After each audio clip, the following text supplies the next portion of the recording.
ABC digital 230 news bulletin కి స్వాగతం. ముందుగా వార్తల్లోని ముఖ్యాంశాలు. ఉండవల్లిలో ఉత్సాహంగా మంత్రి నారా లోకేష్ ప్రజా దర్బార్. రాష్ట్ర వ్యాప్తంగా పెద్ద ఎత్తున తరలివచ్చిన అర్జీదారులు. కూటమి ప్రభుత్వంపై పోరుబాటుకు వైసీపీ సిద్ధం. కార్యాచరణను ప్రకటించిన మాజీ సీఎం జగన్మోహన్ రెడ్డి. కాకినాడ లంగరు రేవులో పీడీఎస్ బియ్యం తనిఖీ నిమిత్తం ప్రత్యేక తనిఖీ బృందం. నివేదికను బట్టి చర్యలుంటాయన్న కలెక్టర్ షణ్మోహన్ సగిలి. భీమవరంలో ఘంటసాల జయంతి. నివాళులర్పించిన పట్టణ ప్రముఖులు. కష్టాల్లో ఉన్న వారికి నేనున్నానంటూ విద్య, ఐటీ, ఎలక్ట్రానిక్స్ శాఖల మంత్రి నారా లోకేష్ భరోసా ఇచ్చారు. కష్టాల్లో ఉన్న వారికి నేనున్నానంటూ విద్య, ఐటీ, ఎలక్ట్రానిక్స్ శాఖల మంత్రి నారా లోకేష్ భరోసా ఇస్తున్నారు. సమస్యల పరిష్కారానికి అక్కడికక్కడే సిబ్బందికి ఆదేశాలు జారీ చేస్తున్నారు. దీంతో తమ సమస్యలు చెప్పుకునేందుకు మంగళగిరితో పాటు రాష్ట్ర వ్యాప్తంగా ప్రజలు ప్రజా దర్బారుకు పెద్ద ఎత్తున తరలివస్తున్నారు. ఉండవల్లిలోని తన నివాసంలో జరిగే ప్రజా దర్బారులో ప్రతి ఒక్కరిని కలిసి మంత్రి ఓపికగా వారి నుంచి విన్నపాలు స్వీకరించారు. అందరి సమస్యలను విన్న లోకేష్ వాటి పరిష్కారానికి కృషి చేస్తానని భరోసా ఇచ్చారు.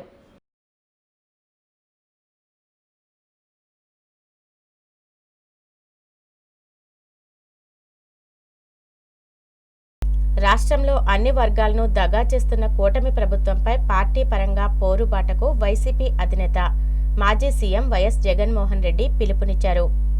రాష్ట్రంలో అన్ని వర్గాలను దగా చేస్తున్న కూటమి ప్రభుత్వంపై పార్టీ పరంగా పోరుబాటుకు వైసీపీ అధినేత మాజీ సీఎం వైఎస్ జగన్మోహన్ రెడ్డి పిలుపునిచ్చారు. కీలక అంశాలైన రైతుల సమస్యలు, కరెంట్ ఛార్జీలు, ఫీజు రియంబర్స్మెంట్లు, పోరుబాటు కార్యాచరణను ప్రకటించారు. బుధవారం తాడేపల్లిలోని తన కార్యాలయంలో జిల్లా పార్టీ అధ్యక్షులు, కార్యదర్శులు, ప్రజా కార్యదర్శులు, రీజనల్ కోఆర్డినేటర్ల జగన్ సమావేశమయ్యారు. డిసెంబర్ 11న రైతులు ఎదుర్కొంటున్న సమస్యపై ర్యాలీలు, కలెక్టర్లకు విజ్ఞాపన పత్రాలు అందచేయడం, 27న పెంచిన విద్యుత్ ఛార్జీలపై ఆందోళన, ఎస్సీ కార్యాలయాలు, సీఎండీ కార్యాలయాలకు ప్రజలతో కలిసి వెళ్లి విజ్ఞాపన పత్రాలు అందచేయడం, జనవరి 3న ఫీజు రియంబర్స్మెంట్, పెండింగ్ బకాయిలు విడుదల చేయాలని కలెక్టర్ కార్యాలయానికి వెళ్లి వినతి పత్రాలు అందజేయనున్నట్టు ప్రకటించారు. వచ్చేట్టుగా ఒత్తిడి తీసుకొచ్చే దాంట్లో భాగంగా కనీస మద్దతు ధర రైతులకు ఖచ్చితంగా వచ్చేట్టుగా చేస్తూ రైతులకు సంబంధించిన పెట్టుబడి సహాయం కింద 20,000 రూపాయలు ఏదైతే రైతులకు ఇస్తామని చెప్పారో ఆ 20,000 రూపాయలకు సంబంధించి పెట్టుబడి సహాయం రాష్ట్ర ప్రభుత్వం, చంద్రబాబు నాయుడు గారి ప్రభుత్వం ఇవ్వని పరిస్థితుల నేపథ్యంలో దానిని కూడా గట్టిగా డిమాండ్ చేస్తూ ఉచిత పంటల బీమా ఏదైతే రైతులకు ఇంతవరకు అందుతా ఉన్న పరిస్థితి ఏదైతే ఉందో రద్దు చేసిన నేపథ్యంలో ఉచిత పంటల బీమా మళ్ళీ ఖచ్చితంగా రైతులకు మళ్ళీ వర్తింప చేయాలి అనే డిమాండ్తో, ప్రధానంగా ఈ 3 డిమాండ్లతో డిసెంబర్ 11వ తారీఖున ప్రతి జిల్లాలోనూ వైఎస్ఆర్సీపీ అక్కడి జిల్లా కలెక్టర్లను కార్యాలయాలకు సంబంధించి కలెక్టర్లకు రిప్రజెంటేషన్ ఇచ్చే కార్యక్రమానికి రైతుల తరపున రైతులందరితో కలిసి ర్యాలీగా వెళ్ళి కలెక్టర్లకు రిప్రజెంటేషన్ ఇచ్చే కార్యక్రమం డిసెంబర్ 11వ తారీఖున వైఎస్ఆర్ కాంగ్రెస్ పార్టీ చేస్తుంది. డిసెంబర్ 27వ తారీఖున రాష్ట్ర ప్రభుత్వం, చంద్రబాబు నాయుడు గారి ప్రభుత్వం ఏదైతే కరెంటు ఛార్జీల బాదుడే బాదుడు కార్యక్రమం ఏదైతే చేసిందో, ఎన్నికలప్పుడు తాను కరెంటు ఛార్జీలు తగ్గిస్తాను అని చెప్పి ప్రజలను మోసం చేస్తూ ఆయన చేసిన అనేక మోసాలలో సూపర్ 6లు, సూపర్ 7లు ఎలాగో గాలికి ఎగిరిపోయాయి. ఈ బాదుడు కార్యక్రమం చంద్రబాబు నాయుడు గారు తీసుకొచ్చిన ఈ నేపథ్యంలో కరెంటు ఛార్జీలు తగ్గకపోగా కరెంటు ఛార్జీలు బాదుడే బాదుడు పేరుతో పెంచిన నేపథ్యంలో ప్రజల తరపున పెంచిన ఈ కరెంటు ఛార్జీలను తగ్గించమని చెప్పి పెంచబోయే ఈ కరెంటు ఛార్జీలను జనవరి మాసంలో ఇంకా ఫర్దర్గా పెంచబోయే ఈ కరెంటు ఛార్జీలను ఇంకా ఫర్దర్గా తగ్గించమని చెబుతూ ఇప్పటికే 6,000 కోట్ల రూపాయలకు సంబంధించిన బాదుడు ఆల్రెడీ కరెంట్ బిల్స్ లో ఇప్పటికే రిఫ్లెక్ట్ అవుతా ఉంది.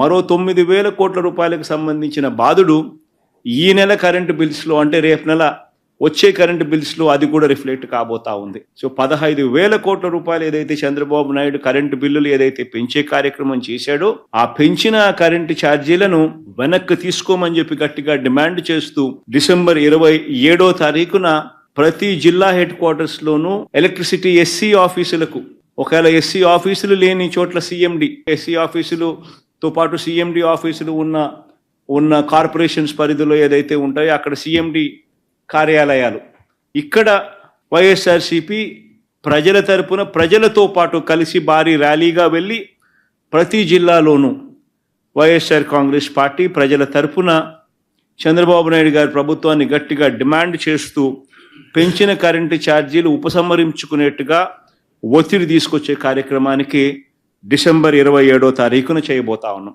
అదే మాదిరిగా జనవరి 3వ తారీఖున కలెక్టర్ల కార్యాలయాలను ఫీజు రీయింబర్స్మెంట్ విషయంగా పిల్లలకు సహాయం అందించాల్సిన పూర్తి ఫీజు రీయింబర్స్మెంటు, విద్యా దీవెన, వసతి దీవెన ఈ రెండింటికి సంబంధించిన బకాయిలు 3,900 కోట్ల రూపాయలు ఏదైతే ఉన్నాయో చంద్రబాబు నాయుడు గారి ప్రభుత్వం ఏర్పడిన తర్వాత పూర్తిగా పిల్లలకు ఫీజులు కట్టకుండా బకాయిలుగా పెట్టిన నేపథ్యం. జనవరి, ఫిబ్రవరి, మార్చికి సంబంధించిన ఫీజులు ఏప్రిల్లో వెరిఫై చేసి మామూలుగా మే మాసంలో ఇవ్వాలి. చంద్రబాబు నాయుడు గారి ఎన్నిక మే 13వ తారీఖున జరిగింది. జూన్లో ఆయన ప్రమాణ స్వీకారం చేశాడు. జూన్లో వచ్చిన వెంటనే ఆ ఫీజు రీయింబర్స్మెంట్ ఇవ్వాల్సింది. ఏకంగా సంవత్సరం అయిపోయినా కూడా 4 క్వార్టర్స్ పెండింగ్లో పడిన నేపథ్యంలో మొత్తం 3,900 కోట్ల రూపాయలు చంద్రబాబు నాయుడు గారిని గట్టిగా డిమాండ్ చేస్తూ వైఎస్ఆర్సిపి గలం విప్పుతా ఉంది. గట్టిగా ఉద్యమ బాట పట్టే కార్యక్రమం చేస్తుంది. విశాఖ డైరీలో అవినీతి జరిగినట్లు ఆరోపణలు వెల్లువెత్తిన నేపథ్యంలో చంద్రబాబు ప్రభుత్వం సంచలన నిర్ణయం తీసుకుంది. విశాఖ డైరీలో అవినీతి జరిగినట్లు ఆరోపణలు వెల్లువెత్తిన నేపథ్యంలో చంద్రబాబు ప్రభుత్వం సంచలన నిర్ణయం తీసుకుంది. డైరీ అవినీతిపై విచారణకు గాను హౌస్ కమిటీ ఈ నెల 9న విశాఖ వస్తుందని ఏపీ శాసనసభాపతి చింతకాయల అయ్యన్న పాత్రుడు తెలిపారు. డైరీ లోపల పరిస్థితులు, కార్మికుల నుంచి అభిప్రాయాలను అడిగి తెలుసుకుంటుందని, అనంతరం ప్రభుత్వానికి నివేదిక సమర్పించనుందని, రిపోర్టు ఆధారంగా చర్యలు ఉంటాయని తెలిపారు. అవునన్న వాళ్ళు చెయ్యొద్దండి, కాదన్న వాళ్ళు నో అన్నాను. అందరూ అవునన్నారు, ఏమన్నారు. అప్పుడు సభా కమిటీ చేశాను. రేపు 9వ తారీఖున నిన్న మీటింగ్ అయింది, మొన్న అయింది. నిన్న ఫస్ట్ మీటింగ్ అయింది అసెంబ్లీలో. రేపు 9వ తారీఖున సభా కమిటీ విశాఖపట్నం వస్తున్నారు. డైరీలోకి వెళ్ళి రికార్డులను పరిశీలిస్తారు. తర్వాత కలెక్టర్ ఆఫీసులో మీటింగ్ ఉంటుంది అధికారులతోటి.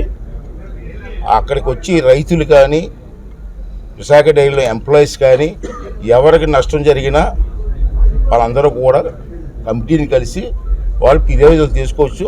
ఆ ఫిర్యాదులన్నీ పరిశీలించి మరి ఆడిట్ పుస్తకాలన్నీ కూడా చూసి అన్ని తనిఖీ చేసిన తర్వాత సభా కమిటీ ఏ రిపోర్ట్ ఇస్తే ఆ రిపోర్ట్ మీద యాక్షన్ తీసుకుంటుంది.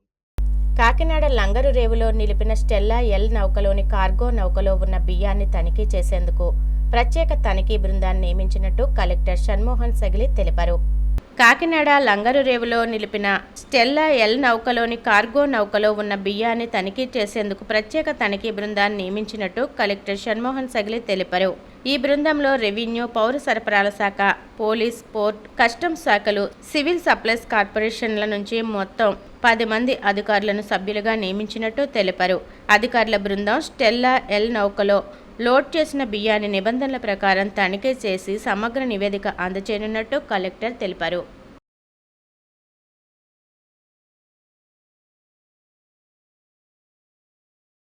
సంగీత ప్రియుల గుండెల్లో ఘంటసాల వెంకటేశ్వరరావు చెరగని ముద్ర వేశారని పలువురు వక్తలు కొనియాడారు.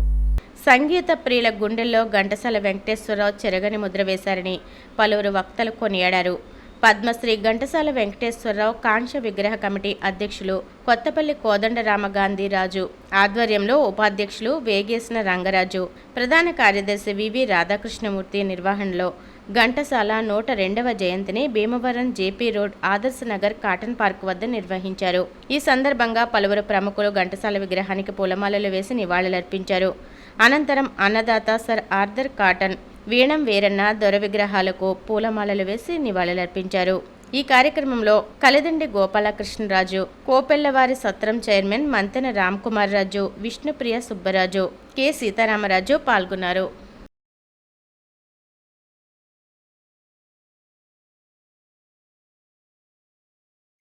చౌటపల్లి అనే గ్రామంలో జన్మించారు. కడు పేద కుటుంబంలో జన్మించిన అష్ట కష్టాలు పడిన తను మొక్కవోని దీక్షతో జీవితంలో ఏదో సాధించాలి, ఏం సాధించాలో తెలియనటువంటి వయసులో తను ఏదో సాధించాలి ప్రపంచంలో అనేటువంటి ఒక దృఢ సంకల్పంతో వారు విజయనగరం చేరుకుని అక్కడ సంగీత గురువు శ్రీ పట్రాయని సీతారామ శాస్త్రి గారి దగ్గర విద్యని అభ్యసించి తదనంతరం చలనచిత్ర ప్రపంచంలోకి అడుగుపెట్టి మకుటం లేని మహారాజుగా 3 దశాబ్దాలు నవరస భక్తి సంగీతాన్ని వారు వినిపించారు. అలాంటి సంగీతాన్ని మళ్ళీ మనం వినలేకపోతున్నాం. ఈ రోజున మనం తెలుగు వాళ్ళం. భారతదేశంలోనే పెద్ద పెద్ద మహానాయకుల ఇళ్లలో కూడా ఘంటసాల గారు పాడినటువంటి భగవద్గీత ఈ రోజు కూడా వింటూ ఉంటారని మనందరికీ తెలుసు. ఎందుకంటే భగవద్గీతని ప్రజలకి చేరువ చేసిన వారు ఘంటసాల గారు. వారు సినిమా సంగీతం ఒక పక్క, లలిత సంగీతం అంటే పుష్ప విలాపం, కుంతి కుమారి, సాంధ్యశ్రీ మొదలైనటువంటి పద్యకావ్యాలు ఒక పక్కన, జాషువా గారి పద్యాలు, కరుణశ్రీ గారి పద్యాలు, ఒకటేమిటి దేశభక్తి గీతాలు, మాది స్వతంత్ర దేశం అని కానీ, స్వాతంత్రమే మా జన్మ హక్కుని చాటండి అని కానీ, ఇలాగా అనేకమైనటువంటి ఉత్సాహాన్ని మనలో నింపి స్వతంత్ర పోరాటానికి అడుగులు వేసిన మహనీయుడు ఘంటసాల గారు. అలాంటి మహనీయుడి యొక్క జయంతిని వేళ జరుపుకోవటం, దానికి పెద్దలందరూ ఇక్కడికి వారి సమయాన్ని వెచ్చించి ఉదయం 9 గంటలంటే ఖచ్చితంగా 9 గంటలకి ఇక్కడికి విచ్చే పేరున ముందుగా ధన్యవాదాలు తెలియజేస్తూ ఘంటసాల గారి విగ్రహాన్ని ఇక్కడ మనం స్థాపించాలని మదన్ రామ్ గాంధీ రాజు గారి దగ్గర ఈ రాధాకృష్ణ మాస్టర్ చెప్పడం జరిగింది. ఆయన సపోర్ట్ తోటి మామూలుగా రాధాకృష్ణ మాస్టర్ ఇది పెడుతున్నాం, ఇది కావాలి అని అడిగే మనస్తత్వం కాదు.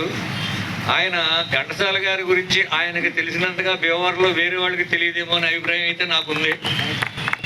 అందు గురించి ప్రజలకు ఉపయోగపడే పని చేయాలి. మనం ప్రజలకు ఉపయోగపడే పని చేయాలంటే ఒక దండ ఇస్తే సరిపోదు. ఆ కళారంగాన్ని ఎదరికి తీసుకెళ్లేటువంటి బాధ్యత మన గ్రామ ప్రజలందరికీ ఉందని నేను సంగీత అభిమానులకి వాళ్ళకి అందరికీ కూడా ఉందని నేను చెప్పదలుచుకున్నాను. ఇంతవరకు జరిగిన 102వ జయంతి జరుగుతుంది. 103, 104, 105 జయంతులు వచ్చేటప్పటికి కొన్ని కార్యక్రమాలు కూడా ఆయన పేరు మీద చేసి కాస్మోపాలిటన్ క్లబ్ వారు నేను టేకప్ చేసి అంతా చేశారు. దాంట్లో ఉంది కాబట్టి వాళ్ళ సహకారంతో, సీతారామరాజు భవనం సమితి సహకారంతో ప్రజలకు ఉపయోగపడేటట్లుగా మనం ఈ సంగీత కార్యక్రమాలు ఆయన పేరు మీదుగా జరుపుకుంటే బాగుంటుంది. అది ప్రజలకు ఉపయోగపడుతుందనే ఉద్దేశంతో నేను నా మనసులో ఉన్న మాట మీ అందరికీ చెప్తున్నాను. ఆ మహానుభావుడు విగ్రహం ఇంత మంచి ప్లేస్లో ఈ కెనాల్ పక్కన పెడతాం. మరి ఆ శక్తే మరి అల్లూరి సీతారామరాజు గారి కాంస్య విగ్రహాన్ని మరి ఈ పక్కనే ఏర్పాటు చేసే విధంగా ఆ భగవంతుడు మరి అవకాశం ఇచ్చాడు. మంచి కార్యక్రమాలు చేయాలని మరి కొంచెం ఎక్కువ మంది ఉండి మన భవనంలో కూడా ఈ ఘంటసాల గారి ప్రోగ్రాంలు ఏమన్నా పెట్టుకున్నప్పుడు, పెళ్ళిళ్ళు లేనప్పుడు పెట్టుకుంటే కూడా హాల్ అది కంఫర్ట్గా ఉంటుంది. కాబట్టి మరి మీ కమిటీ వారు కూడా మంచి ప్రోగ్రాంలు 2 అన్నా కన్నా చేస్తాం, అందులో చేస్తే మా సహకారం కూడా ఉంటుంది. దీన్ని ఇంకా ముందుకు తీసుకెళ్తామని చెప్పి ఘంటసాల వారి కమిటీ నుండి సుబ్బరాజు గారు, అల్లూరి ట్రస్ట్ నుంచి నుండి మేము ఈ సంగీత కార్యక్రమానికి క్లబ్ తరఫు నుంచి కూడా ఏ కార్యక్రమం ఉన్నా కూడా మేము కూడా అధ్యక్షుల గారి సహకారంతో, పద్మరాజు గారు అధ్యక్షుల గారి సహకారంతో ముందుంటాం. ఎందుకంటే ఘంటసాల గురించి కూడా ఆయన ముందు చెప్పారు. ఆయన బాల్యంలో కూడా అనేక ఇబ్బందులు పడి కష్టపడి పైకి వచ్చిన వ్యక్తి. అలాంటి గొప్ప వ్యక్తి ఘంటసాల గారు. ఎందుకంటే అలాంటి వ్యక్తి కూడా ఇబ్బందులు పడి పైకి రావాల్సిన పరిస్థితి ఏర్పడింది. కానీ ఇవాళ ప్రతి వ్యక్తిలో ఉన్న స్కిల్స్ ఎంకరేజ్ చేస్తున్నారు. చాలామంది పెద్దలు బయటకు తీసుకొస్తున్నారు. కానీ ఆయనలో ఉన్న స్కిల్స్ని బయట తీసుకొస్తానికి అనేక కష్టపడి పార్కులో పడుకుని చాలా కష్టపడి అనేక మంది సహకారంతో బయటకు వచ్చిన వ్యక్తి. ఆయన మనొకసారి అందరూ నివాళులు అర్పించుకుంటూ ఆయన జయంతిని మనం ఘనంగా జరుపుకుందాం. తక్కువగా మిగతా విషయాలు మాట్లాడుతూ ఎక్కువ సంగీతాన్ని వినాలన్నారండి. అందువల్ల ఏంటంటే సంగీతమపి సాహిత్యం సరస్వత్యా స్తనద్వయం ఏకమాపాత మధురం అన్యది ఆలోచనామృతం. సంగీతం సాహిత్యం రెండూ కనుక ఉన్నట్లయితే అది చెవిలోకి పడిన వెంటనే అది అర్థం తెలిసిందా లేదా అనేది కాదంటండి, ఆపాత మధురం చెవిలో పడిన వెంటనే మధురంగా మారిపోతుందటండి. ఇంకా సాహిత్యం అయితే ఆలోచనామృతంగా మారిపోతుందటండి అనేటటువంటిది ఒక్కసారి మీకు మనవి చేసుకుంటూ, మరి అద్భుతమైనటువంటి గాన గంధర్వుడు అంటే ఏమండి పద్మశ్రీ ఘంటసాల వెంకటేశ్వరరావు గారు. మళ్ళా అలాంటి గాయకులు ఈ భూమి మీద పుట్టారండి. అలాంటి మహానుభావుల్ని మరి స్మరించుకోవటం అంటే తప్పనిసరిగా ప్రతి వ్యక్తి కర్తవ్యం.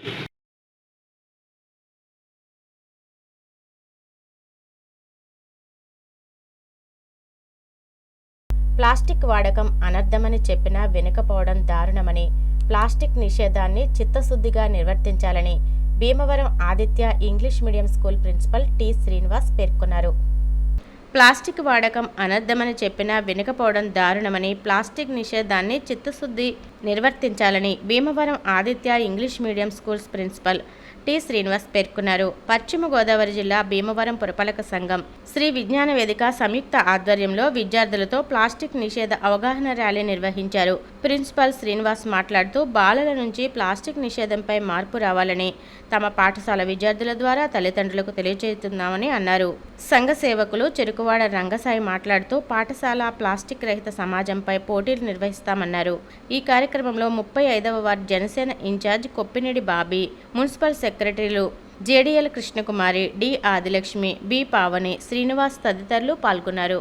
జిల్లాని చూసి అలాగే స్టేట్ పాటించుకునే ఒక సదావకాశం ఈ భీమవరం పట్టణంలో ప్రతిరోజు ఒక వార్డుని ఎన్నిక చేసి ఒక స్కూల్ ఇన్స్టిట్యూట్ ద్వారా దీన్ని మనం ఫాలో అవుతూ ఫార్వర్డ్ చేసుకుంటూ ఎలా మా పెద్ద ఆయన రంగసాయి గారు, అలాగే మన అల్లుడు శ్రీను, మన ఈ 35వ వార్డు ఇన్ఛార్జ్ గారు కొప్పినేని బాబీ గారు, అలాగే ప్రసన్న కుమార్ మీడియా, అలాగే ఇతర పెద్దలు, ఇక్కడ స్కూల్ యాజమాన్యం, అలాగే ప్రిన్సిపాల్ గారు, అలాగే స్టూడెంట్స్, మీడియా వారికి, అలాగే ప్లాస్టిక్ నిషేధం అనే ఒక మంచి కార్యక్రమాన్ని భీమవరం మున్సిపాలిటీ వాళ్ళ ఆధ్వర్యంలోనూ అలాగే మా ఆదిత్య స్కూల్ ఆధ్వర్యంలోనూ ఈరోజు చేసుకుంటున్నాం.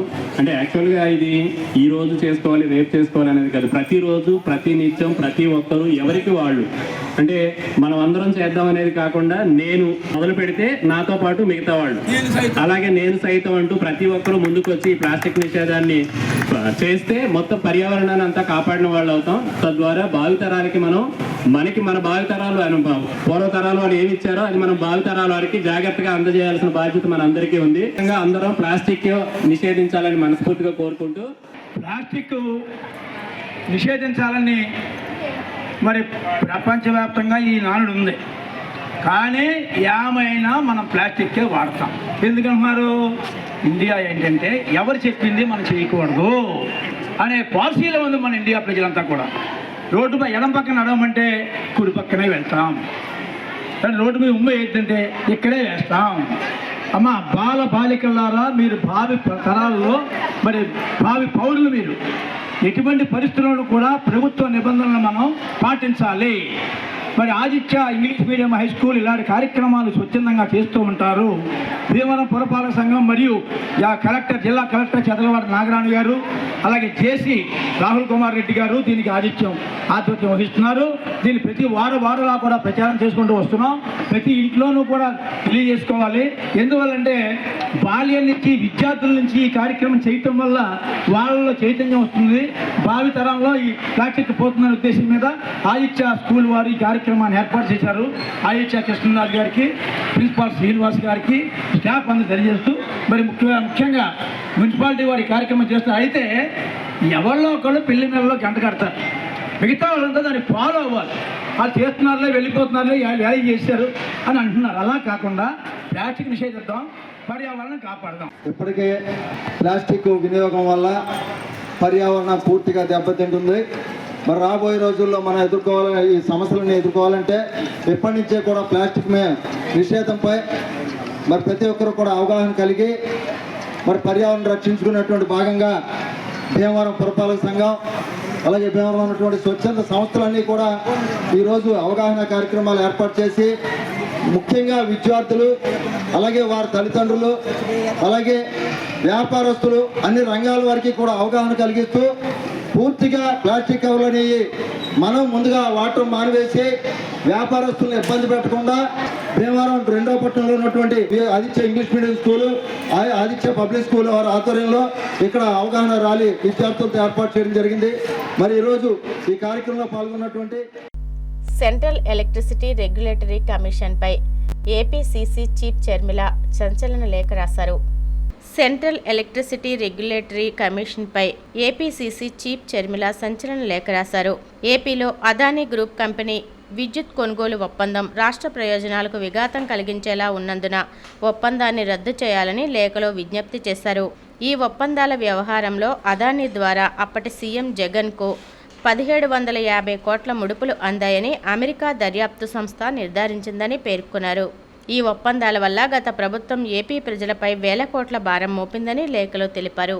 అదాని అన్న పేరు మాట్లాడడానికే మీకు అంత భయం అయితే ఇక మీరు ఏ చర్య అయినా ఎలా తీసుకుంటారు ముఖ్యమంత్రి గారు అని అడుగుతున్నాం. అప్పటి ముఖ్యమంత్రి జగన్మోహన్ రెడ్డి గారు అయితే నా పేరు ఎక్కడైనా ఉందా, జగన్మోహన్ రెడ్డి అన్న పేరు ఎక్కడైనా ఉందా, లేక ఎవరైనా మీకు ఫోన్ చేసి చెప్పారా జగన్మోహన్ రెడ్డి కింద డబ్బిచ్చాము అని అతి తెలివిగా మాట్లాడారు. దీన్ని అతి తెలివి అనుకుంటున్నారో అప్పుడు ముఖ్యమంత్రిగా ఎవరున్నారో 2021లో అందరికీ తెలుసు, మీకు కూడా తెలుసు. మరి ఎవరున్నారో తెలియనట్టు ఆ పేపర్లలో చీఫ్ మినిస్టర్ ఆఫ్ ఆంధ్రప్రదేశ్ అని వాళ్ళు పేర్కొంటే ఇక జగన్మోహన్ రెడ్డి గారు కాక ఎవరవుతారు? దీన్ని మీరు అతి తెలివి అనుకుంటున్నారో లేక వెటకారం అనుకుంటున్నారో మాకు తెలియదు, కానీ ఇది మాత్రం వెర్రితనం లాగా అనిపిస్తుంది.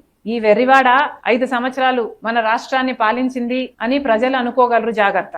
ఇంత అవినీతి జరిగినా కూడా ఈ డీల్ గురించి, ఈ డీల్ ని రద్దు చేయటం గురించి ఇంతవరకు ఆంధ్ర రాష్ట్ర ప్రభుత్వం అంటే ఇప్పుడు చంద్రబాబు గారు ముఖ్యమంత్రిగా ఉన్నారు, ఒక్క మాట కూడా మాట్లాడడం లేదు. జగన్మోహన్ రెడ్డి గారు ముఖ్యమంత్రిగా ఉండి చంద్రబాబు గారు అప్రూవ్ చేసిన పవర్ డీల్స్ అన్ని క్యాన్సిల్ చేయటం జరిగింది. మరి చంద్రబాబు గారు జగన్మోహన్ రెడ్డి గారు చేసిన పవర్ డీల్ లో అక్రమం జరిగింది అని మేము చెప్పటం కాదు, అమెరికాలో ఉన్న సంస్థలు చెప్తుంటే కనీసం దాని మీద ఎంక్వైరీ వేయాల్సిన అవసరం లేదా? ఈ డీల్ ని క్యాన్సిల్ చేయాల్సిన అవసరం లేదా? ప్రజలకు సమాధానం చెప్పాలి. ₹1.99 పక్క రాష్ట్రాలలో అదే పవర్ నమ్ముతూ ₹2.49 ఆంధ్ర రాష్ట్రం డీల్ చేసుకుంది అంటే మరి ఆంధ్ర రాష్ట్ర ప్రజల మీద ఆ 50 పైసల భారం పడదా? అంటే ఆంధ్ర రాష్ట్ర ప్రజల మీద ఈ పడే ఈ భారం ప్రతి నెల వాళ్ళు ఎలక్ట్రిసిటీ బిల్స్ హైక్ అవ్వవా? అంటే ఈ భారం ప్రజల మీద పడినా పర్వాలేదని చంద్రబాబు గారు చెప్తున్నారా? ట్రాన్స్మిషన్ కాస్ట్ ఉండవు అని జగన్మోహన్ రెడ్డి గారు చెప్తున్నారు. మరి ట్రాన్స్మిషన్ కాస్ట్ లేకపోతే గుజరాత్ కి ఇచ్చిన అదే ₹99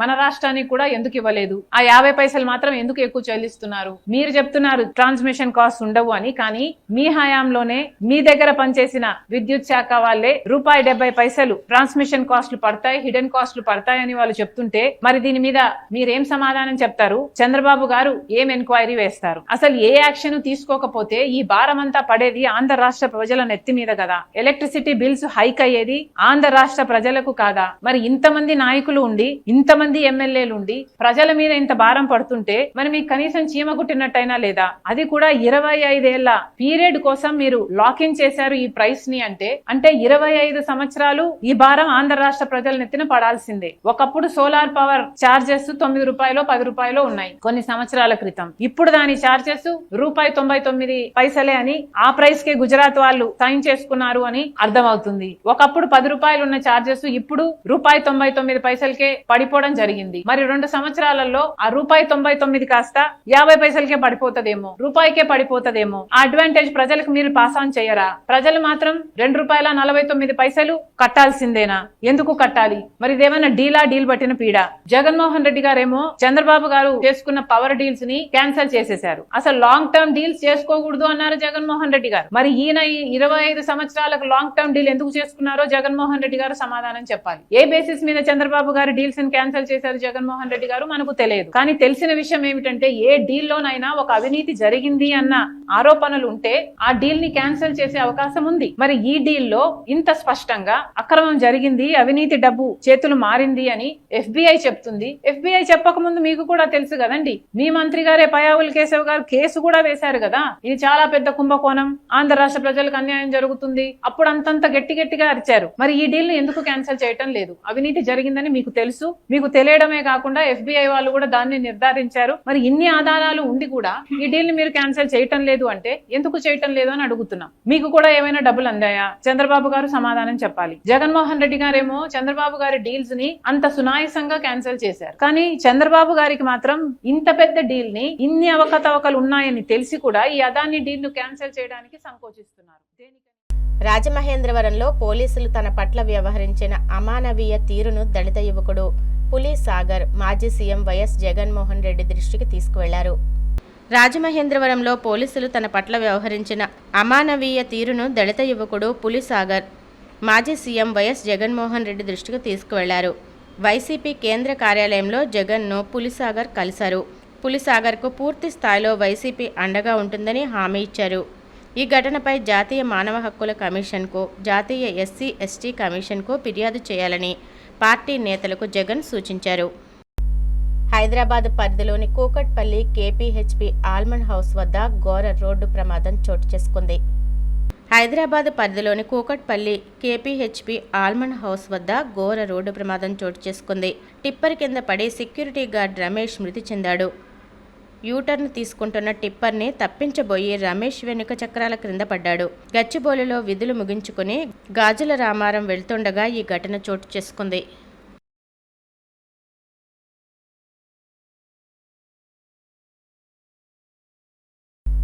వార్తలు ముగించే ముందు ముఖ్యాంశాలు మరొకసారి. ఉండవల్లిలో ఉత్సాహంగా మంత్రి నారా లోకేష్ ప్రజా దర్బార్. రాష్ట్ర వ్యాప్తంగా పెద్ద ఎత్తున తరలివచ్చిన అర్జీదారులు. కూటమి ప్రభుత్వంపై పోరుబాటుకు వైసీపీ సిద్ధం. కార్యాచరణను ప్రకటించిన మాజీ సీఎం జగన్మోహన్ రెడ్డి. కాకినాడ లంగరు రేవులో PDS బియ్యం తనిఖీ నిమిత్తం ప్రత్యేక తనిఖీ బృందం. నివేదికను బట్టి చర్యలుంటాయన్న కలెక్టర్ షణ్మోహన్ సగిలి. భీమవరంలో ఘంటసాల జయంతి నివాళులర్పించిన పట్టణ ప్రముఖులు. ఈనాటి CCC డిజిటల్ 230 న్యూస్ బులెటిన్ ఇంతటితో సమాప్తం. నమస్కారం.